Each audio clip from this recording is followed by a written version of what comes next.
Bio में जो है ह्यूमन ग्लैंड पढ़ेंगे, मानव ग्रंथि, और इससे जितने भी रिलेटेड क्वेश्चन आए हुए हैं या फिर आ सकते हैं तो उसके बारे में देखेंगे, जानेंगे। ओके, तो वन बाय वन करके पढ़ेंगे। स्टार्ट करते हैं। तो पहला है कॉर्टिसोल।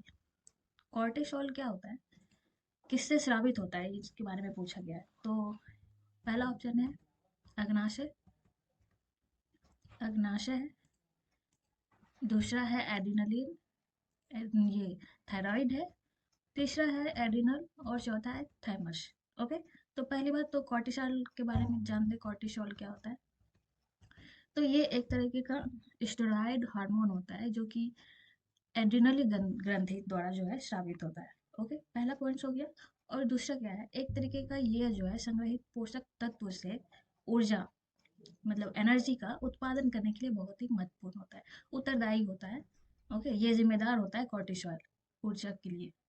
और तीसरा क्या होता है, मेन मेन बात कि हृदय गति, हृदय की गति होती है उसको मेंटेन करता है। ठीक है, उसको नियंत्रित करता है तनाव पर अभिक्रिया करके।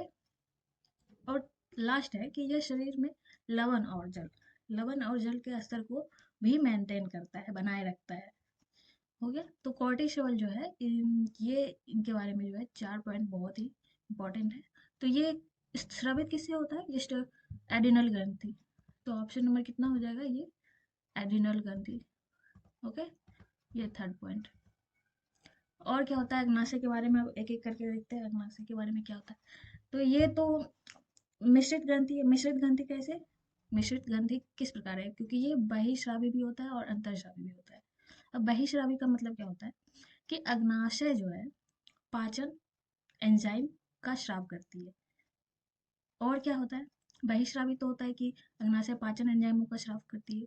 और अंतर्स्रावी क्या होता है कि हार्मोन का स्राव करती है। ओके, हार्मोन का स्राव करती है, जैसे कि एग्जाम्पल में एमाइलेज हो गया, प्रोटीन हो गया, लाइपेज हो गया, और भी कई एंजाइम, जैसे कि जो कि एंजाइम अग्नाशय द्वारा जो है ग्रहणी से स्रावित होती है। ओके, तो अंतःस्रावी और बहिस्रावी हो गया अग्नाशय पेनक्रियाज। इसके अलावा भी एक चीज, अगर एग्जाम्पल में जो है अग्नाशय नहीं आए तो दूसरा ऑप्शन में भी रहता है। सबसे बड़ी लार्जेस्ट मिश्रित ग्रंथि तो हो गई अग्नाशय पेनक्रियाज, और दूसरी होती है, एक सेकेंड, हाँ अग्नाशय तो हो गया। अब पहली बात थाइमस को क्लियर कर लेते हैं, उसके बाद जानेंगे उसके थाइमस ग्रंथि। तो थाइमस क्या होता है कि ये हमारे बॉडी में जैसे जैसे, जस्ट एग्जांपल जैसे कि लार ग्रंथि जैसे बच्चों में ज़्यादा होती है, धीरे धीरे बढ़ते उसकी कैपेसिटी वो कम होते जाता है ना। तो उसी प्रकार जो है एक थाइमस ग्लैंड जो होता है उसी प्रकार का होता है, बच्चों में ये बहुत ज़्यादा पाया जाता है। और धीरे धीरे जिस प्रकार बच्चे बड़े होते हैं, बड़े से बूढ़े होते हैं, इस उसमें जो है थाइमस ग्रंथि कम होते जाती है। और जो वृद्धावस्था होता है उसमें बिल्कुल ही खत्म हो जाता है थाइमस ग्रंथि।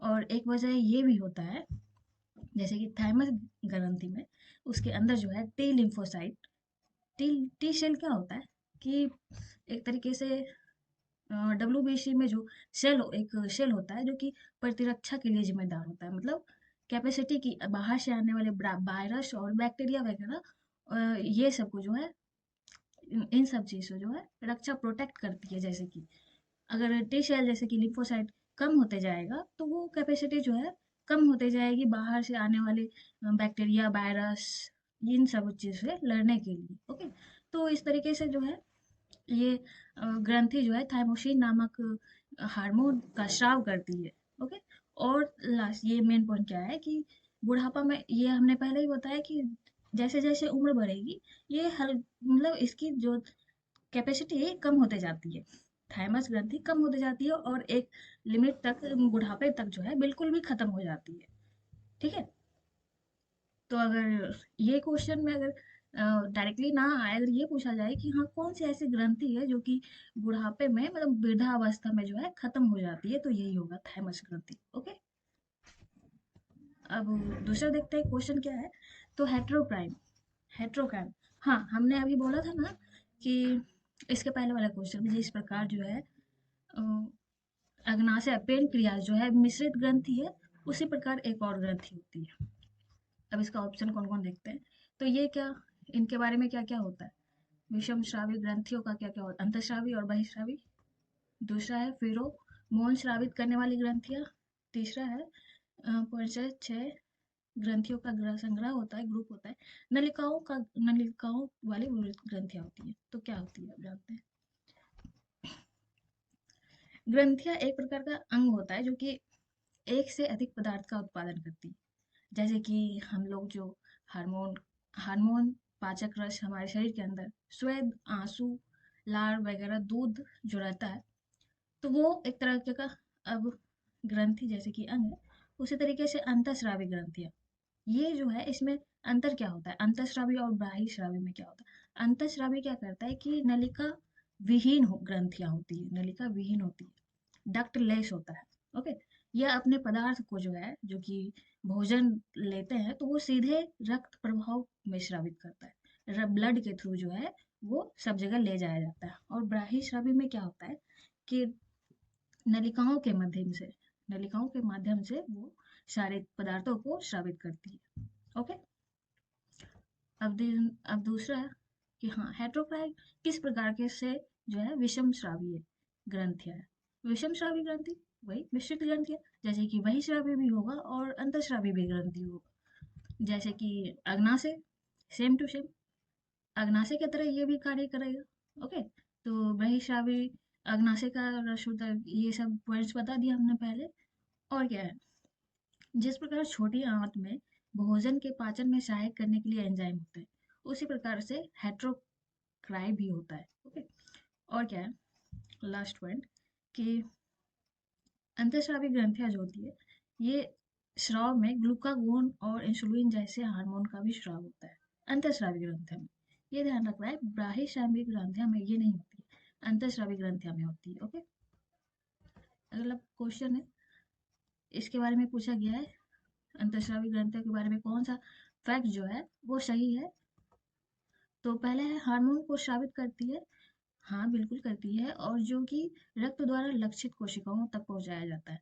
और ये जो है ब्लड के थ्रू जो है अपना पदार्थ को जो है सब जगह पहुंचाया जाता है, बिल्कुल सही है। दूसरा है, चयापचय। चयापचय गतिविधियों में परिवर्तन का कारण बनता है, बिल्कुल भी बनता है, सही है। तीसरा पॉइंट है, प्रभाव लंबे समय तक रहता है। हाँ, ऐसा है कि अंतःस्रावी ग्रंथियां का जो रिजल्ट है, परिणाम है, वो बहुत ही लंबे समय तक रहता है। ओके, चौथा है, तो सभी सही है। हाँ, बिल्कुल, ये जो सारे पॉइंट्स है जितना भी बताया है, हार्मोन को स्रावित करती है, तो ब्लड के थ्रू ले जाया जाता है, चयापचय गतिविधियाँ होती है, और प्रभाव लंबे समय तक, तो ये सारे पॉइंट्स सही है। ओके, तो अगला क्वेश्चन देखते हैं क्या है। तो निम्नलिखित में से कौन सी क्वाइटर, ये क्या हो गया, ये क्वेश्चन कौन सा, मेलाटोनिन नामक, अच्छा, कौन सी ग्रंथि जो है मेलाटोनिन नामक हार्मोन का स्राव करती है। मेलाटोनिन का मतलब क्या होता है कि ये जो है हमारे बॉडी में, मतलब मस्तिष्क में एक ग्लैंड जो होती है, पिट्यूटरी ग्लैंड जो होती है। अच्छा, इसका पहले ऑप्शन क्लियर कर लेते हैं। पहला कौन सा, एडिनल ग्रंथि। दूसरा है पीनियल ग्रंथि। तीसरा है थाइमस ग्रंथि। चौथा है थायराइड ग्रंथि। तो चलिए देखते हैं कौन क्या है इसमें। तो मेलाटोनिन के बारे में बस एक ही पॉइंट है कि अंधेरे के लिए जो है जिम्मेदार होती है। ये तो पॉइंट्स हो गया जिसमें जो बताएगा। अब ऐसे क्या, जैसे कि रात में हम लोग सोते हैं, ठीक है, तो सोते हैं, नींद के लिए लाइट का बुझना बहुत जरूरी है कि नहीं। बिना लाइट को बंद किए हुए क्या हमारे आंखों में नींद आएगा, नहीं आता है, इम्पॉसिबल वाली बात है ना। तो सोने के लिए, नींद आने के लिए जो है जिम्मेदार होता है मेलाटोनिन। मेलाटोनिन जो है हार्मोन जो है, अब ऐसा क्यों होता है देखिए, कि कई डॉक्टर्स बोलते हैं कि दिन में नहीं सोना चाहिए या फिर रात में नहीं जागना चाहिए। तो क्यों बोला जाता है, क्योंकि दिन का जो लाइट होता है और रात का लाइट, तो रात को तो पूरा अंधेरा रहता है, तो अगर रात के समय अगर जगने से जो है मेलाटोनिन थोड़ा डिस्टर्ब हो जाता है।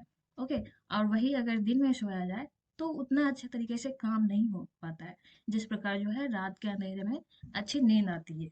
ओके, तो इसी प्रकार बोला जाता है, इसी रीजन से बोला जाता है कि रात में सोना चाहिए और दिन में अपना काम करना चाहिए। ओके, क्लियर हो गया होगा आई थिंक। और क्या होता है, और एक बहुत ही महत्वपूर्ण पॉइंट्स है, जैसे कि अगर मेलाटोनिन युक्त पदार्थ क्या होता है, खाने की चीजें, जैसे कि दूध हो गया, वसा युक्त मछली हो गया। वसा युक्त मछली का पता नहीं कि वसा युक्त मछली कौन कौन सी होती है, पता नहीं। तो ओट्स हो गया, ओट्स हो गया, और मशरूम हो गया, चावल, केला आदि। और ये सब, इन सब चीजों में जो है भरपूर मात्रा में मेलाटोनिन युक्त होता है। और अगर आपने देखा होगा, चावल अगर कई मात्रा में खा लिया जाए तो नींद आने लगती है। बिल्कुल सही बात है, नींद आने लगती है ना। तो क्यों आती है? क्योंकि इसमें मेलाटोनिन युक्त होता है। और दूध भी रात को सोने से पहले बोला जाता है कि पी लेना चाहिए। क्यों बोला जाता है? इसी वजह से। और मछली वगैरह, ये केला कुछ मात्रा में है।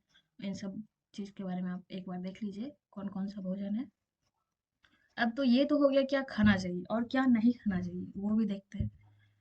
तो वो है जैसे चॉकलेट्स, चॉकलेट्स, टमाटर, पिज्जा, और किसी भी तरह का खट्टे फल जिसमें कि भरपूर मात्रा में विटामिन सी होता है। ओके, आई थिंक क्लियर हो गया होगा। आई अब देखते हैं अगला क्वेश्चन क्या है। तो ये है, मिक्स करने के लिए दिया गया है थायरोक्सिन।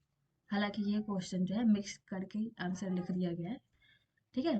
तो थायरोक्सिन किसके लिए जिम्मेदार होता है? थायरोक्सिन होता है सिंपल ग्वाइटर। ग्वाइटर हालांकि बहुत तरह का होता है, जो कि गले में होता है, आपको पता होगा ग्वाइटर। और दूसरा है इंसुलिन। इंसुलिन किसके, इंसुलिन जो है मधुमेह मेलिटस, पैराथार्मोन, अपतानिका, ये भी क्लियर करेंगे अभी। ये सिर्फ आपको देखना है। वृद्धि हार्मोन किसके लिए जिम्मेदार? अतिकायता। अतिकायता तब क्या मतलब होता है? जैसे कि बहुत ज्यादा वृद्धि, बहुत ज्यादा अतिकाय, ठीक है। तो पहला क्लियर करते हैं, सिंपल ग्वाइटर क्या होता है। तो सिंपल ग्वाइटर, यह बाधित जो है थायराइड ग्रंथि के ग्वाइटर के नाम से भी जाना जाता है, बाधित थायराइड, ठीक है। उसके जो है विभिन्न प्रकार के ग्वाइटर होते हैं, जैसे कि चिकने ग्वाइटर, विकीर्ण ग्वाइटर, पित्ताशयी ग्वाइटर। ये 3 तरह के होते हैं ग्वाइटर, ठीक है। अब आगे देखते हैं क्या है, अपतानिका। ये आई थिंक पहली बार ये नाम आया है मेरे ख्याल से। तो इसको क्लियर करते हैं। अपतानिका क्या होता है? जैसे कि हम लोग कभी कभी रनिंग करते हैं, अगर आदत ना हो तो कभी, मतलब हफ्ते में अगर एक दिन रनिंग करने चले जाओ या फिर वॉक करने, तो ऐसा होता है कि मसल्स जो होता है पैर का, वो कॉन्ट्रैक्ट करता है, मतलब उसको तब वो बोलता है ना कॉन्ट्रैक्ट, ये क्रैम्प कर रहा है पैर में, जो पैर के मसल्स में जो जकड़न होता है, हिंदी में बोले तो जकड़न, है ना।